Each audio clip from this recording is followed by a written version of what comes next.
now, and I think it's the $64,000 question, because it will have implications about whether this is a local story or a national story, is who is the perpetrator and what motivated him?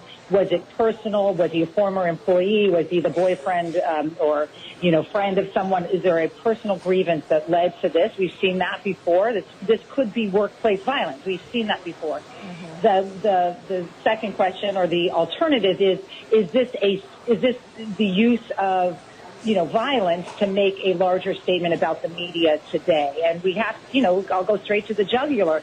There is a lot of political atmospherics coming from in the discourse that is, targeted against fake news and the media and particular reporters.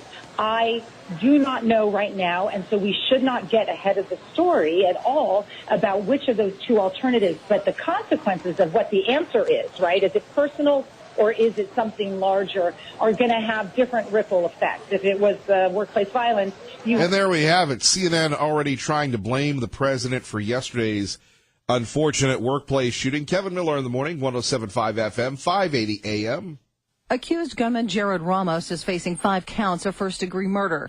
He was taken into custody after police found him hiding under a desk. Bill Cramp with the Anne Arundel County Police says Ramos was someone workers at the paper were familiar with. Threats were sent over social media. We're trying to confirm what account that was, and we're trying to confirm who actually sent them. He had also harassed the paper's journalist for years, including posts on Twitter. Ramos filed a defamation lawsuit against the paper in 2012, claiming he was harmed by an article about his conviction in a criminal harassment case a year earlier. It was dismissed. Tanya J. Powers, Fox News. And the speculation begins on this beautiful Friday in the Treasure Valley. Of course, in addition to that, at 580-5436. 580 KIDO, Kevin Miller here. How do we keep all of ourselves safe and warm and inviting?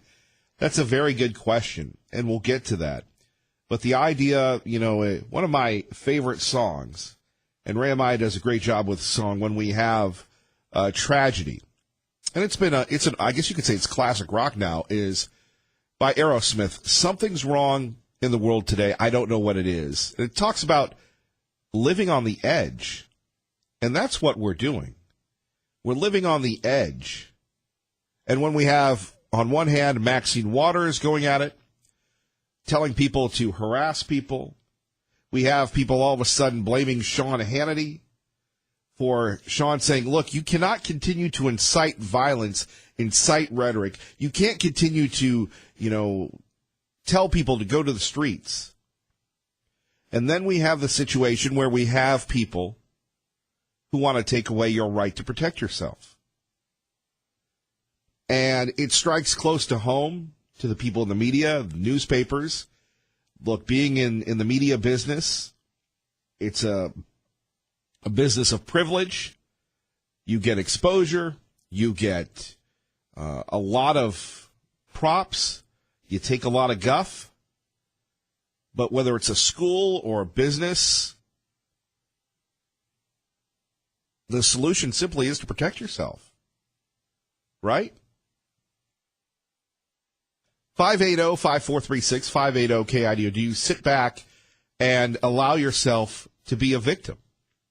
Now, there are many people that come into the state of Idaho from more progressive, more liberal states, and the first thing they see is they look at themselves and they go, why are all these people carrying guns in Idaho? Well, you can open carry legally in Idaho, and thanks to Greg Pruitt and the Idaho Second Amendment Alliance and a lot of volunteers and a lot of tough legislators and an election year where Governor Otter had no choice, you can conceal carry in Idaho without a permit. Because in Idaho, unlike in Washington, D.C., or in Illinois, we value human life. We understand that the laws come from the individual, and we're only as good as self-protection in protecting ourselves. Remember the great debate, and maybe you weren't here at the time, when Boise State was debating this issue. And you had several of the kids in college saying, look, if something happens, I'm just going to call the police. Well, as great as the police are, you're looking at 2 to 3 minutes. That's the quickest reaction time you're going to get, right? That's the quickest. You're not going to get the police there in, 35 seconds. As much as they'd like to be there in 35 seconds, they're not going to be there. So, at 580-5436, 580-KIDO, it really comes down to keeping you and your family safe, as we've seen in the mall shootings in Oregon, where people were victims until you had one person conceal carry and put down the perp. And we're not talking about being Clint Eastwood or Chuck Norris or anything else. That's what it's going to take to keep us safe. Because the bad guys do not honor. The bad guys do not honor and do not respect gun laws. That's why they're the bad guys. So, we will get your reaction to this, and people going crazy back and forth. You have people blaming Sean Hannity for what he said. You have people going after Donald Trump. And instead of playing the blame game, instead of sitting back and looking at, what we can do, you have politicians and media folks deciding that they're going to make this the biggest issue they can for their own personal political gain. That is wrong. You know it. I know that. And that's what we're here to do, is to stand up for what's right. Now, again, the media will cover this the way it will. And people are going to say, well, in Australia, we're not Australian. Our country was founded on God and guns. And the rewiring of America, where we just sit back and we say these to ourselves, well, blah, blah, blah. Yes, there's a mental illness crisis in America. I don't believe there's a gun crisis in America. And here you have people just doing their own business, doing their own jobs, and they, in fact, became victims. Is there something wrong with saying we're responsible for our own safety? If that's what it comes to? Look at what happened in D.C. If Steve Scalise didn't have protection there, you would have had a lot more people killed, which is underreported. First victim's name is Wendy Winters. Second victim is Rebecca Smith. Third victim is Robert Hyacin. Fourth victim is Gerald Fishman. And the fifth victim is John McNamara. May they rest in peace. Threats were sent over social media. We're trying to confirm what account that was, and we're trying to confirm who actually sent them. So the suspect is not cooperating. Well, maybe it's time to give him some bad medicine, if you will. And the police will seek answers, but sometimes mental illness, derangement, crazy is just crazy. So you have to protect yourselves. Folks in Idaho know that. That's why you have many people arming themselves, not being a victim. Whether you choose to arm yourself or not, that is an individual's choice. But it comes down to the point of fact at 580-5436, 580-KIDO, where I don't think you're going to have a choice anymore. We have 5 confirmed fatals and 2 injuries. The injuries, to my understanding, are superficial, possibly from glass from the shotgun blast. We will talk about that and extensive coverage of what happened yesterday. Here's Rod Rosenstein defending Robert Mueller. Sir, I am not commenting on what is under investigation by the Mueller probe, and to the best of my knowledge, neither is Mr. Mueller. I know there's a lot of speculation in the media about that, but that doesn't relieve me of my obligation not to discuss the subject matter of the investigation. Right. That is the Deputy Assistant Attorney General testifying before the House yesterday. Very disrespectful. Trey Gowdy summed it up this way on 107.5 FM and 580 AM. There's an old saying that justice delayed is justice denied.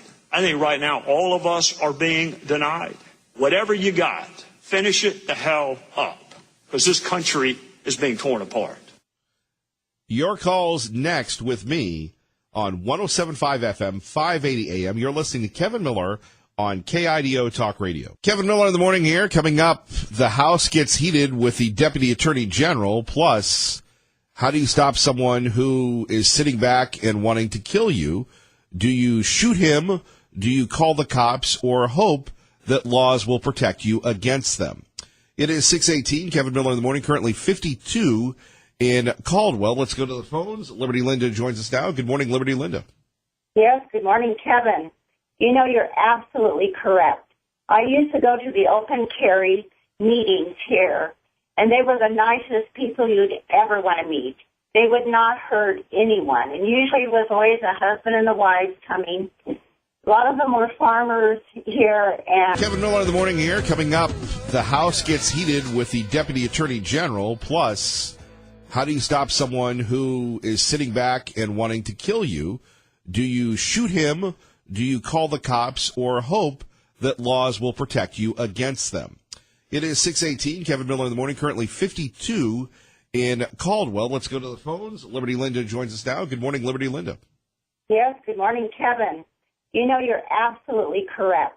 I used to go to the open carry meetings here, and they were the nicest people you'd ever want to meet. They would not hurt anyone, and usually it was always a husband and a wife coming. A lot of them were farmers here, and, you know, we have to protect ourselves. And most of the people that open carry or carry are the nicest people in our country. And they just want to be protected, and then they can protect others around them as well if something happens, like yesterday. I mean,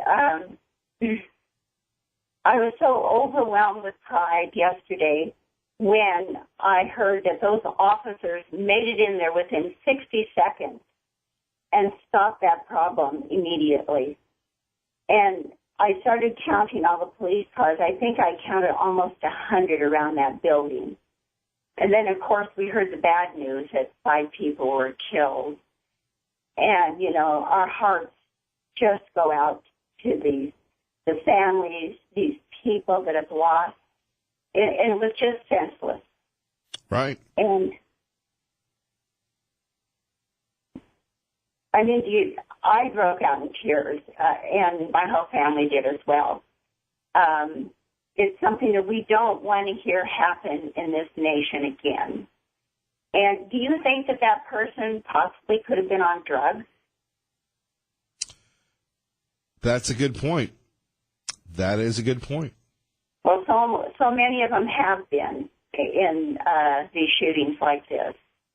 And I'm just so thankful that they got there so fast. And then also we have to think about the people that were in the building. How will it affect them for the rest of their lives? Some of them may not be able to go into a building like that again. You know, anyway, I know for myself that, you know, we don't want to hear this anymore. We don't want people to be hurt in our country. So thankful that we have the president that we have today. Anyway, what do you make of people, though, that want to take away your right to carry guns, though, and that vilify guns and all this and say, well, if we had tougher gun laws, we wouldn't have this problem. They don't know that. Well, they're in the wrong country. Like you said in your opening dialogue, that that's what this country was founded on, that we have the right to protect ourselves. It's in our Constitution.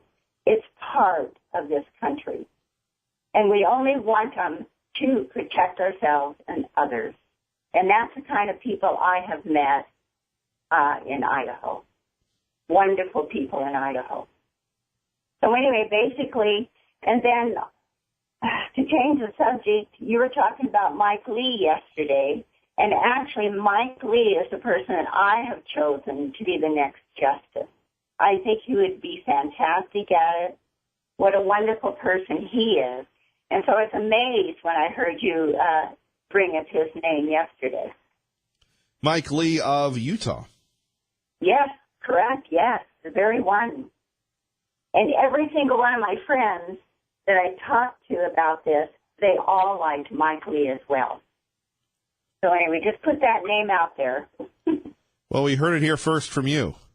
Well, we hear everything first on the Kevin Miller Show. You're the best. We love you. Well, bless your heart, and someday we're going to talk about the pyramids. Well, we are, but I don't think today. All right. There's always Monday. Perhaps Monday. Okay, Liberty Linda. Get prepared for it. Because, it's one of the mysteries of the world. Thank you, Kevin, for all you do. Thank you for listening. Take care. Bye-bye. Bye-bye. 580-5436, 580-KIDO. Yesterday, of course, you have the terrible shooting. In addition to that, you have Rod Rosenstein appearing before the House, and it got very heated. While those on the other side of the aisle continue to exclaim that these biases are only personal political predilections that had no effect on the operation of one of the biggest investigations in our nation's history, I wonder whether these same members would say the same if text messages had turned up to the tune of "Hillary is a disaster" or "We'll stop her." We'll stop her.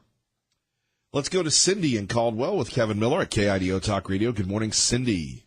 Good morning, Kevin. I just wanted to say yesterday that you always have such brilliant soliloquies at the end of your show, and we always know how you want to purport every single value that our forefathers purported within the Declaration of Independence, the Bill of Rights, and the Constitution. And I'm going to speak right now. One, it was finally someone like Trey Gowdy came out and called these people out, and I'm going to tell you what even is more concerning to me, and yes, the Second Amendment, but I was with Shahram Hadiam last night, but it's the First Amendment, because this media, this Hollywood, this far left socialist globalist group would do nothing more than want to stop your free speech. Thank you, Boise Police, for being out there when Shahram Hadian was speaking. Thank you, gentlemen, who stood there with open carry to protect this man who was constantly threatened for, number one, trying to give just his, I would say, his ideas about comparative religion, but most specifically in how, I will put it very clearly, how CARE, ISNA, all these groups have come together, the Muslim Brotherhood, how even interfaith coming alongside, and how particular ideologies are incompatible to the Constitution of the United States of America. This man was shut down most recently in Milwaukee, Wisconsin, just like we had here when a group did not want a person coming to an event. A hotel would not see him. So I'm more concerned much more that, with the First Amendment, when you can finally speak out without the repercussions, or just like already with someone, and I say that these people are satanically driven. I mean, there's just nothing more than that when you can go in and just mow people down, regardless of what anybody wants to say. We want to blame the drug. We want to blame it this or that. But thank God for Shahram Hadiam. I encouraged him to call you today because he is speaking one more time his Truth in Love project. But just imagine that. He has to have millions of dollars wherever he goes and security constantly around him because he is constantly threatened, just like our president. So thank you, Kevin, for being the voice of the First Amendment and letting people, while we're small in number out there, but still have the ability to have free speech. And I take that very, very, very seriously, because I'm sure even your local papers here, with their push to the left and their agenda, it's very subtle, but it's always out there. And around town, the big bucks are behind the movement to not only I would say continue chain migration, but seed America as they did in certain towns around and in Idaho for a populace who they know exactly how they will be as a voting bloc. Cindy, thank you for listening to 107.5 FM, 580 AM. Thanks for the nice words. Always spot on. Bye, Kevin. Bye. Bye-bye. Let's get you to traffic and weather together. Kevin Miller in the morning here, continuing our debate on gun control in light of what happened in Maryland at the newspaper yesterday. And you have Brian Stelter already calling out the president, already saying this is what journalists feared because of the fake news moniker. Here he is with the wolf of CNN yesterday on KIDO Talk Radio. Federal authorities are on the scene right now. I want to bring in our senior media correspondent, Brian Stelter. At this point, Brian, we don't know if the newsroom, specifically the journalists, were targeted, but there are a lot of questions that we all have right now. Yes, and we also don't know if the 5 people reported dead were all in the newsroom, if they were all staffers, or if there were others as well, perhaps people outside the building or in other offices. But if these journalists are among the dead, this will be the deadliest day in American journalism in several years.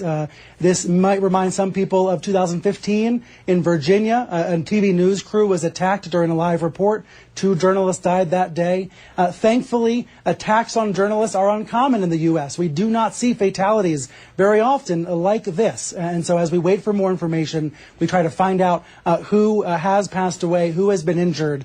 It is clear that something happened in this newsroom, something horrible. And now we know some of the reporters who survived are now trying to report the story. They're, of course, speaking with police, being interviewed, but they're also trying to report the story the best they can because, after all, Wolf, this is a daily newspaper that serves Annapolis and the surrounding communities. It's an outstanding local paper. It's the kind of newspaper that people want in their lives. Local journalism on the ground there at the Maryland State House and around Annapolis and around the region, the Chesapeake Bay area. This is a special newspaper, and it's a moment that I think so many journalists have feared for a long time. Regardless of whether this newsroom was targeted or not, this has been a fear on many journalists' minds, and it is worth noting right now we've seen stepped-up security at the Baltimore Sun and in other cities as well. The NYPD says that some teams have been deployed. You know, it's time for a timeout with all the hateful rhetoric and everything else, and the journalism community continues to think of itself more important than any others. Look, this was an attack. We don't know what caused it. Sometimes people do bad things. Apparently, there was something about a relationship with a woman, didn't go well. He sued the paper. There was a lot of animosity. It doesn't justify it. The guy isn't cooperating. But to continue to try and spin it, some even trying to put this on the president, is just crazy. You know, here's the summer, and I know it's hot, and I know this is when crime starts to happen, more so than in the winter, and people have impassioned flames and such, but it's time to take a massive time out, right? This guy had a vendetta against the newspaper. And it's getting so bad that people just want to escape the news. And I said before, you can't do that, because when you do that, they win.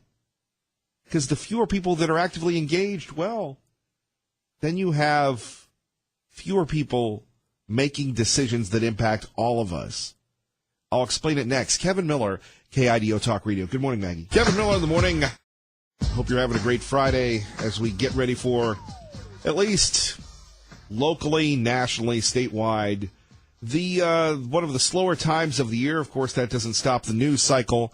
Again, your reaction to the shooting yesterday, plus your reaction to an intense hearing on Capitol Hill involving the Deputy Attorney General. But first, to Capitol Hill, Rachel Sutherland joining us from Fox News Radio on KIDO Talk Radio. Rachel, good morning. Hey, good morning, Kevin.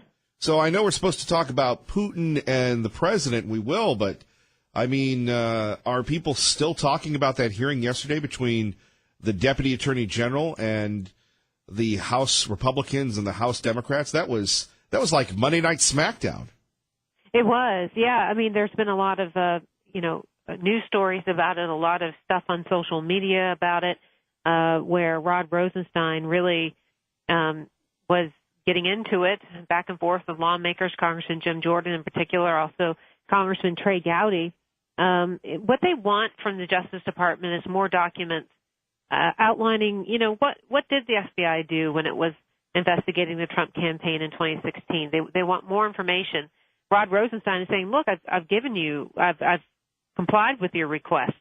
And it got really heated, one particular moment between Jim Jordan and Rod Rosenstein. because I think that Rosenstein was seeing this as like a personal attack, and it did sound that way, that Jordan was accusing him of stonewalling and really wanting to know, okay, about this FBI agent Peter Strzok and his views and how cozy he might have been with the FISA court judge who allowed the surveillance of Carter Page. Apparently, and this came out of this hearing, I hadn't heard that before, that the judge and Peter Strzok were actually friends. Right, and you think about this and just the tenacity of the hearings back and forth, you wonder, and listening to Jim Jordan yesterday, Rachel, when he said, look, the House is about ready to vote on this, and it's fact. We need more information. And he's showing up redacted things, and it was, again, something that we would see, I don't know, on the UFC. It was, I don't know, the last time a hearing has been that contentious.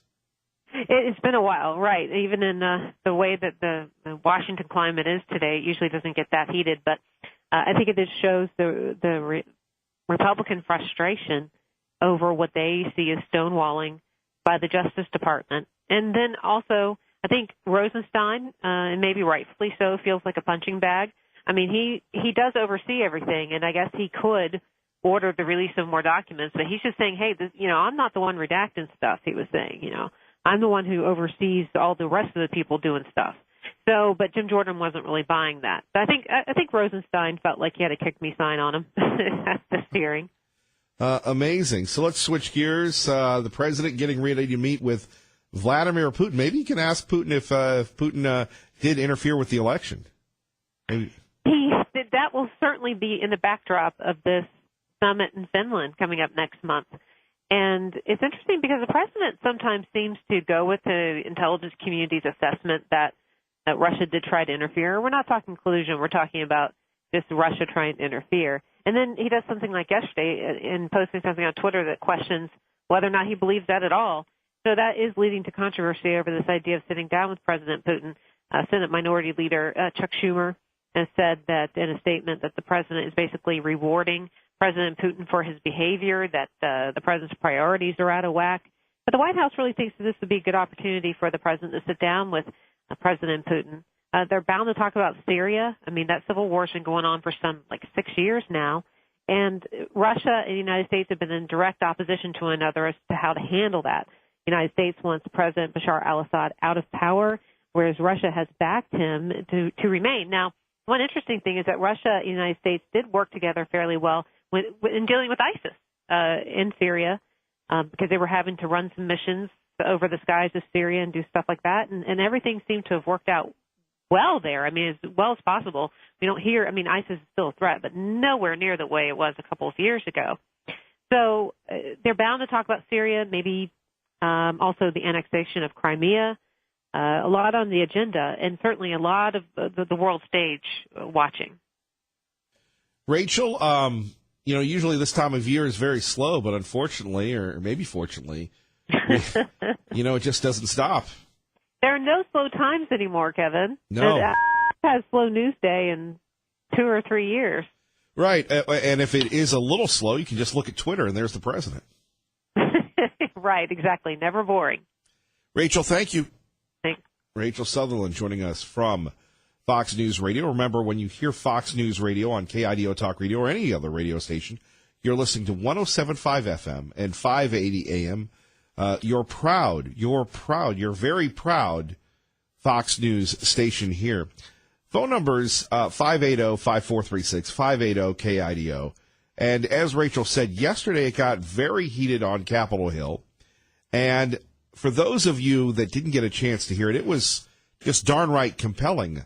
I'm just sitting there watching this, and we'll share a little, and then we'll take some of your calls as we go back and forth here. Here is Jim Jordan going back and forth with Rod Rosenstein. Congressman, I am not keeping any information.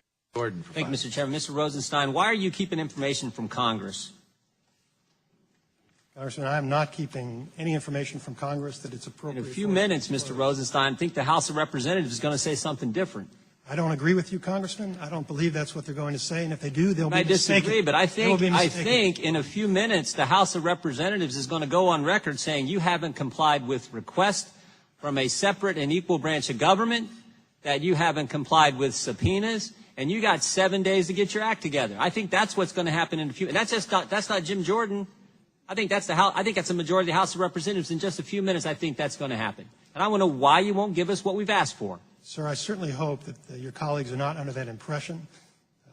That is not accurate, sir. And it is accurate. We have caught you hiding Mr. information. Chairman, can we allow the witness to Rosenstein. answer? Mr. Chairman, point of order. We can go to Mr. Jordan's press conference and listen to him, but we came here to hear from the witness. The time belongs to the gentleman. Mr. Rosenstein, can we allow him to answer? We have caught you hiding information. Allow him to answer. He will be permitted to answer when Mr. Jordan. Why do we have them here? We'll allow him additional Rosenstein time to answer. Why are they not allowed to answer? The gentleman's out of order. The gentleman from Ohio is recognized. Mr. Rose, let me make this one point, then I'll let you answer. Mr. Jordan, I'd like to let me make this one point sir. where we've caught you hiding information, then you can answer.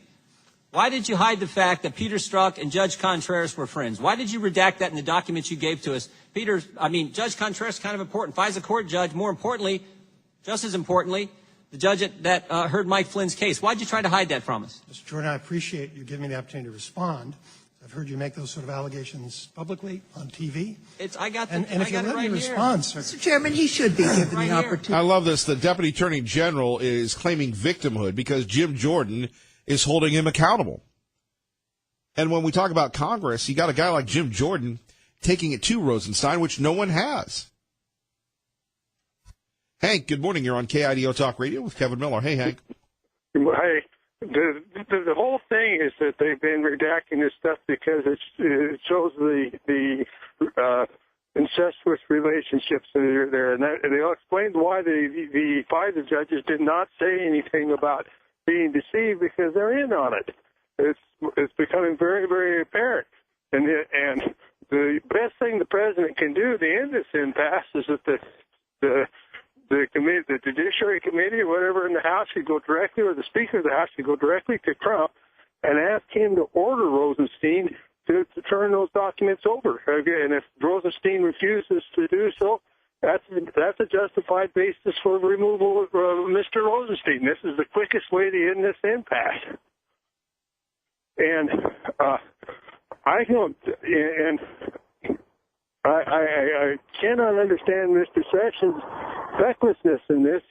He needs to put pressure on Rosenstein to get this thing over with, or resign himself as Attorney General. I can't. We could have used him better for Senate. We got a narrow vote, only maybe one vote that margin with Susan Collins or Murkowski out there. He would have done better to have been in the Senate rather than as an ineffective Attorney General. And that's my piece for the day. All right, Hank, thank you for the call. 580-5436. 580-KIDO. Now, Mr. Jordan, it's redacted. I am the Deputy Attorney General of the United States. Okay? I'm not the person doing the redacting.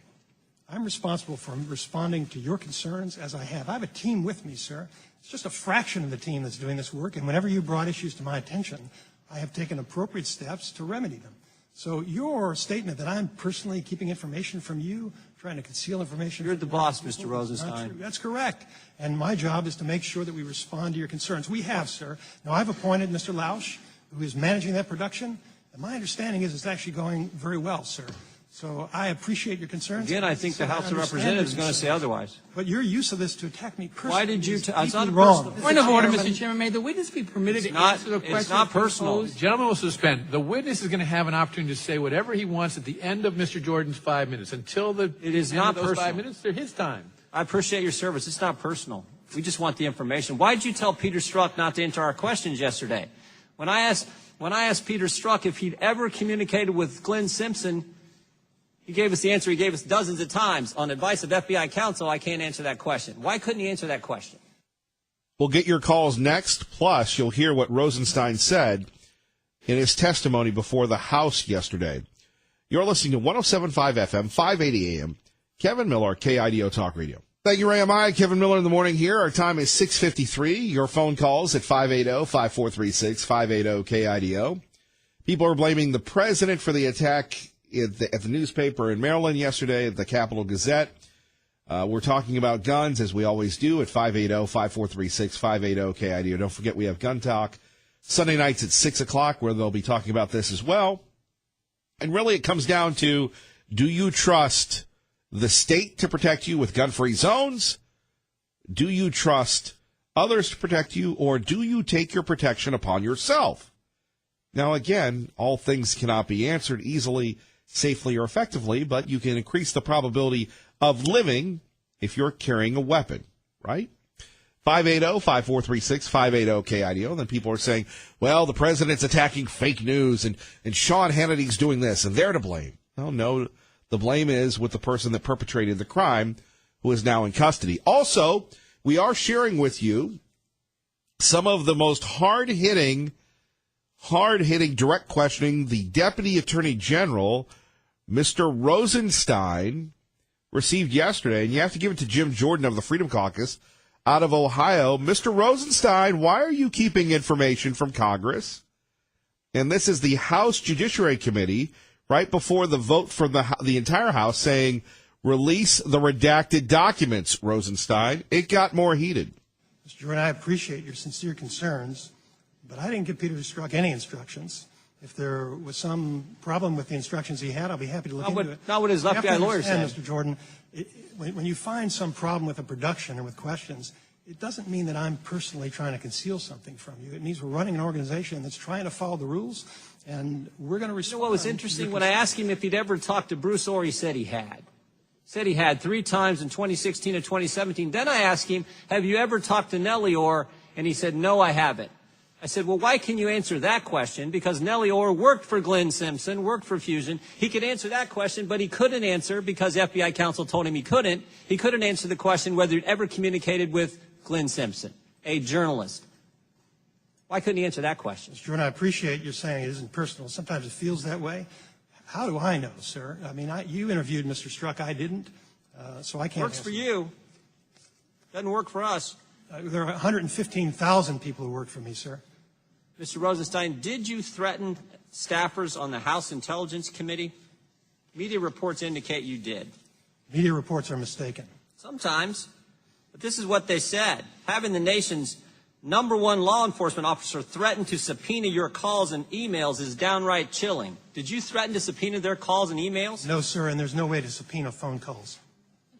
Well, I mean, I'm just saying. I'm reading what the press said. I'm reading what the press said. I would suggest that you not rely on what the press says, sir. Well, I didn't ask if there's no way to do it. I asked if you said it. If I said what? What I just read you. No, I did not. Well, now who are we supposed to believe? Staff members who we've worked with, who've never misled us, or you guys, who we've caught hiding information from us, who tell a witness not to answer our questions? Who are we supposed to believe? Thank you. 580-5436, 580-KIDO, traffic and weather together. Thank you very much for that reminder. So here we have it. Much more coming up throughout the program. And remember, we're the only show in the Treasure Valley that gives you the news, unfiltered, no sound bites, the entire clip, and then we get your reaction to it. I think Jim Jordan did an incredible job yesterday. And here you have Rod Rosenstein, who's a public servant, arrogantly, condescending, saying, well, there's 115,000 people that work for me. Well, no, you work for us. Jim Jordan gets that, and you'll hear from Trey Gowdy, and you'll hear from others. And it was not a pleasant day yesterday, but the House is right to hold the Justice Department accountable. You know, we can have Robert Mueller running amok with all the speculation about the president, and then here we have the FBI, where we said, we've got to stop him, struck to his lover page, and nothing is done about it. And Rosenstein saying, well, I didn't know. He signed the FISA warrants against the president. You'll hear that next. Kevin Miller, oh, it's a good one today. KIDO Talk Radio, good morning.